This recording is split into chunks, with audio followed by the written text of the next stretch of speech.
Success isn't what you think. You spent years chasing success, degrees, promotions, applause, the perfect title on your LinkedIn profile. But here you are, feeling numb, like something's missing, even though you did everything right. Strange, isn't it? That empty feeling doesn't come before success, it hits after. That's the part no one warns you about.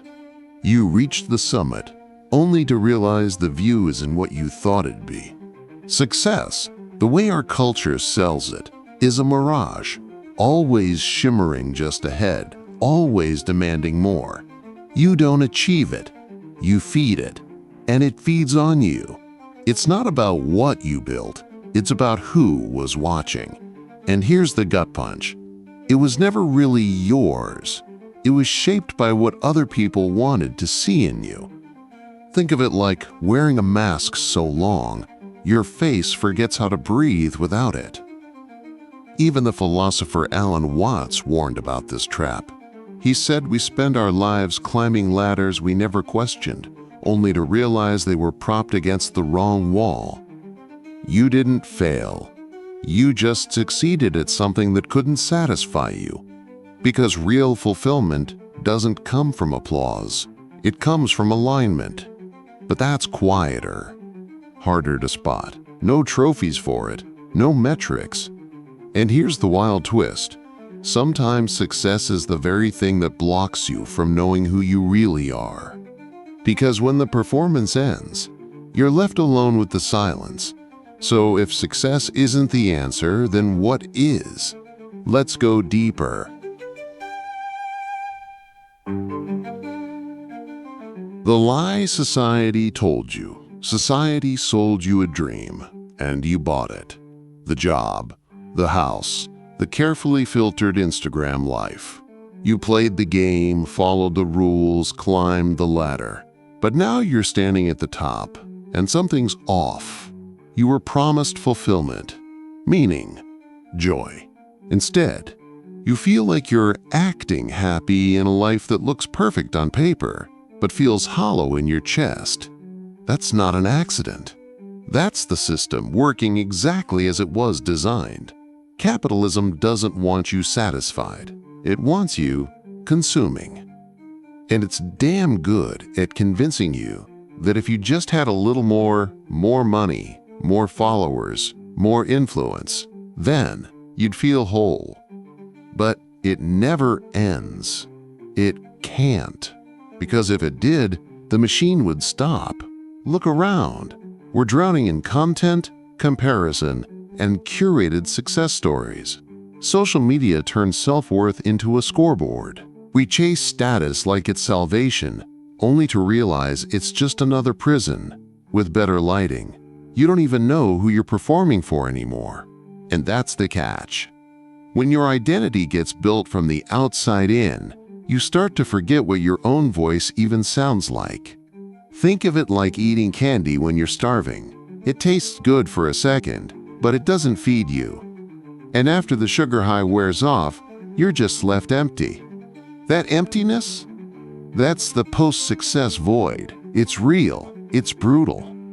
And it's the moment you realize the dream was never yours to begin with. So now the question isn't, how do I win the game? It's, do I even want to keep playing it? Stick around. We're about to challenge the rules themselves. Maslow's pyramid was misunderstood. Maslow warned us. Few listened. You've probably seen that pyramid, right? Basic needs at the bottom, food, safety, then up through love, esteem, and finally, that shining peak, self-actualization. It's everywhere now, in corporate keynotes, on wellness blogs, framed like the ultimate personal achievement. But here's the twist. That's not what Maslow meant. Not even close. Self-actualization isn't about reaching the top of some success staircase. It's not becoming the best in your field or checking off life goals like a grocery list. It's about becoming who you really are, fully, without the masks, without the noise. And that's not flashy, it's brutal work. Maslow described self-actualized people as deeply authentic, often misunderstood, and driven by being, not having. These were folks more interested in truth than approval, more rooted in inner integration than in external validation. Sound like your average success story on LinkedIn? Yeah, didn't think so. The real kicker? Maslow added a level above self-actualization later in his life, self-transcendence. But most textbooks left that part out. Why? Because it doesn't sell. Self-transcendence asks you to move beyond the self, to dissolve the ego, to find meaning in something larger than your personal wins. And let's be real, how do you package that into a neat productivity hack? The truth is, most of us get stuck chasing esteem and calling it growth. But if you really want that top-tier Maslow talked about, you're not chasing success anymore. You're chasing wholeness. And that means turning inward, into the stuff you've spent years trying to outrun. Ready for that next level? Let's go there. You met the world, not yourself. You conquered the world, but ignored your soul. You built the resume, nailed the image, earned the applause. But deep down, there's this nagging dissonance, like something's missing, like you're missing. That's not a glitch in the system. It's the cost of abandoning parts of yourself just to make it. Carl Jung had a word for those buried parts, the shadow. It's everything you've denied, rejected, or shoved into the dark because it didn't fit the version of you the world wanted. Your anger, your insecurity, your fears, your weirdness. All of it. And here's the uncomfortable truth. What you suppress doesn't disappear. It waits. It leaks out in anxiety, in burnout, in the quiet numbness that creeps in when the noise fades. Jung said we spend our lives meeting the world, adjusting, adapting, performing, but we rarely meet ourselves, because that requires courage. Not the kind people cheer for, but the kind that makes you sit in silence and face the parts of you that scare you. Real growth, real self-actualization isn't about polishing your persona. It's about integrating the shadow, looking it dead in the eye and saying, I see you. I won't run anymore. That's where authenticity begins. Not in perfection, but in wholeness, in owning your contradictions instead of hiding them. Jung called this process individuation, becoming a whole person, not just a socially acceptable one. So if you're feeling lost even after winning, maybe it's not because you failed. Maybe it's because success demanded you abandon yourself. But here's the good news. You can still come home. The path starts now, and it leads straight into the dark. Ready to go there?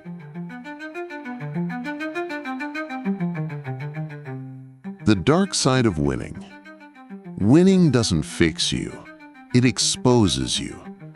You think success will make you feel secure, confident, finally, enough. But for so many people, it does the opposite. Just look around. Celebrities having breakdowns, world-class athletes admitting they feel lost, CEOs with everything money can buy who still can't sleep at night. Why? Because once you make it, there's nowhere left to hide. The spotlight gets brighter, but so does the shadow. Suddenly, there's more to lose, more eyes watching. And the voice in your head, it gets louder, not quieter. You don't deserve this. You're a fraud. One wrong move and it all crumbles. That's imposter syndrome. And it hits hardest after you've succeeded. Because the stakes are higher. Because now people believe in you. And you're terrified they'll find out who you really are. Even Maslow warned about this. He said the higher you climb, the more rarefied and lonely the air becomes. At the top, people stop challenging you. They start expecting you to have all the answers. And that isolation? It messes with your sense of reality. Here's the paradox. Success often amplifies the very insecurities you hoped it would erase. It gives you the world, and then quietly asks, "So, who are you without all this?" That question can eat you alive. Because if your whole identity was built on striving, what happens when there's nothing left to chase? Maybe winning isn't the end. Maybe it's the beginning of a deeper reckoning. And if you're brave enough to face it, it might just lead you somewhere real, somewhere the trophies can't touch. Let's talk about that place next.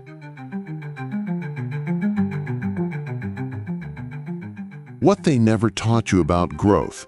They taught you to win, not to live. From day one, it was grades, gold stars, GPA. Do well, get into a good school, land a good job. Achieve, achieve, achieve.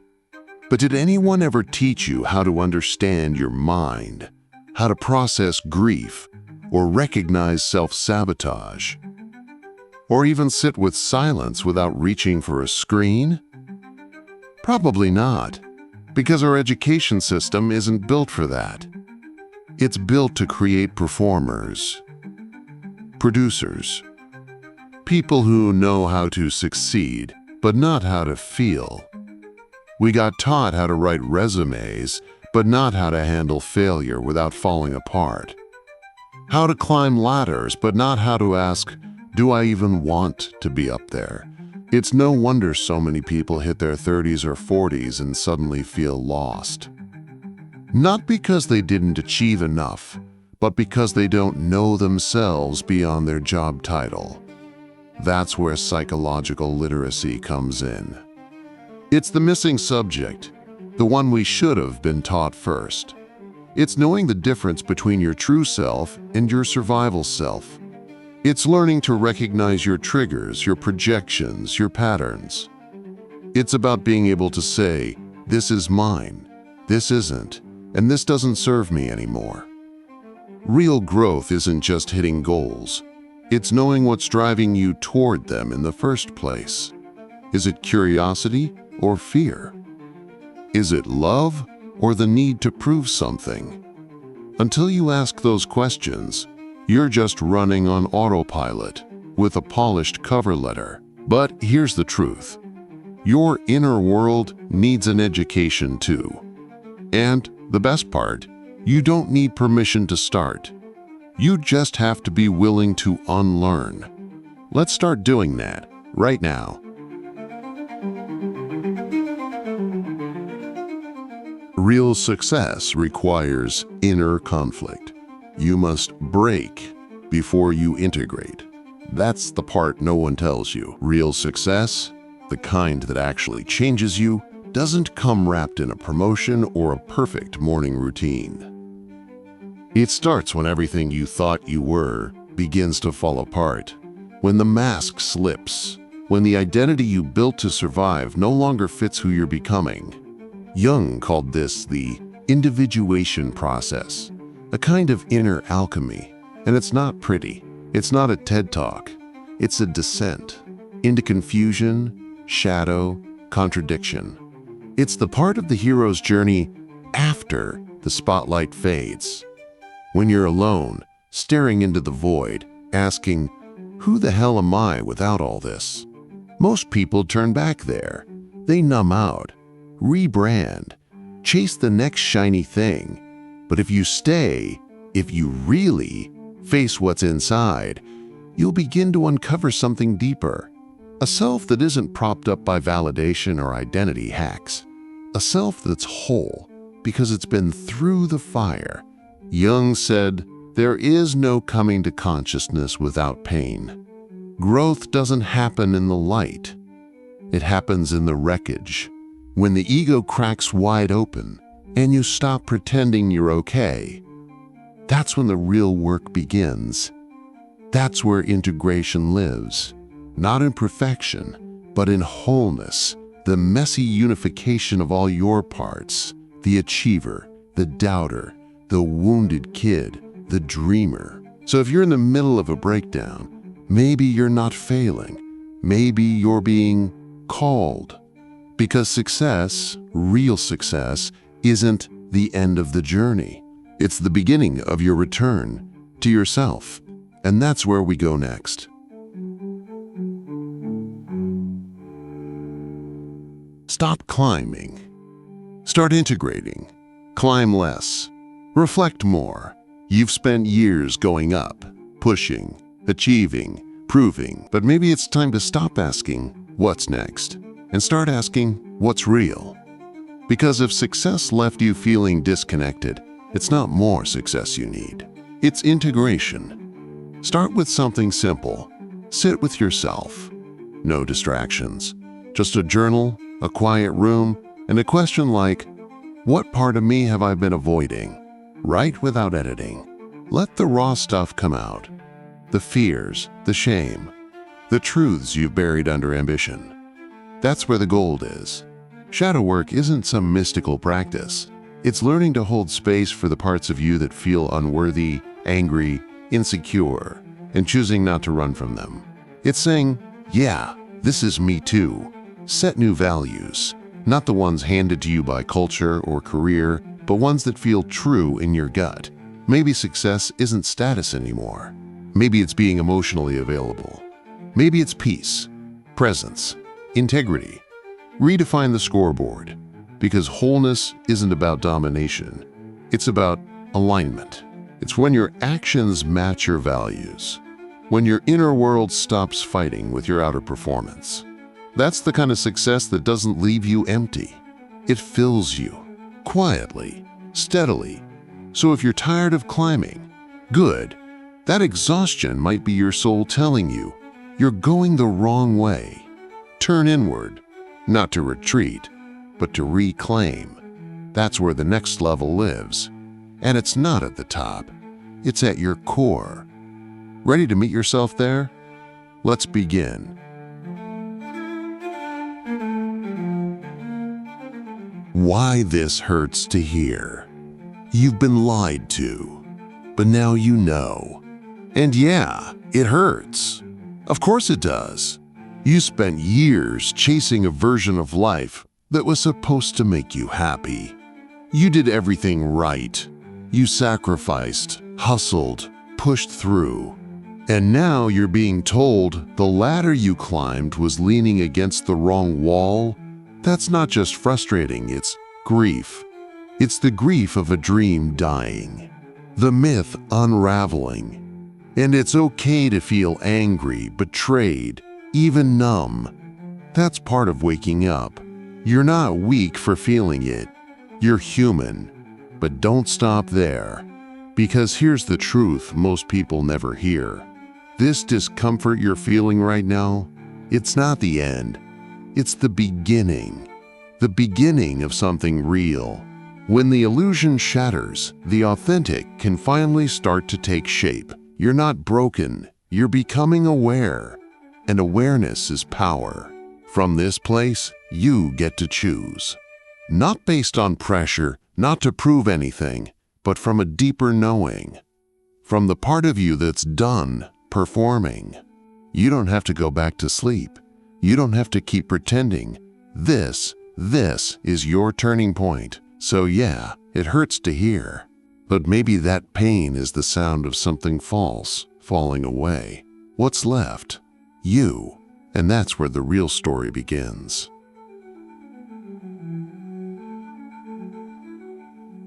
Rebuild a life that feeds you. Choose integration over validation. You've chased the peak long enough. You know what's up there.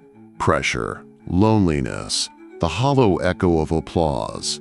So what if success isn't a summit to conquer, but a rhythm to live by? What if it's not about making it, but about making meaning, right here, in the mess and beauty of your ordinary daily life? Rebuilding starts small. A question in the morning. What do I actually need today? A decision to rest instead of rush. A moment of honesty when you'd rather perform. This isn't about giving up. It's about coming home. To the self you abandoned. trying to impress a world that was never really watching. Maslow once said, "What a man can be, he must be." But here's the catch. You can't become what you are unless you first meet yourself. Not the mask, not the hustle. You. That's the deeper work, the quiet success. The version that doesn't look good on paper but feels true in your bones. So no, this isn't the kind of success they taught you to chase. It's better. It's rooted. Sustainable. Alive. You don't need to climb higher. You need to dig deeper. Choose alignment. Choose truth. Choose you. And keep choosing it every single day. That's where the real success story begins.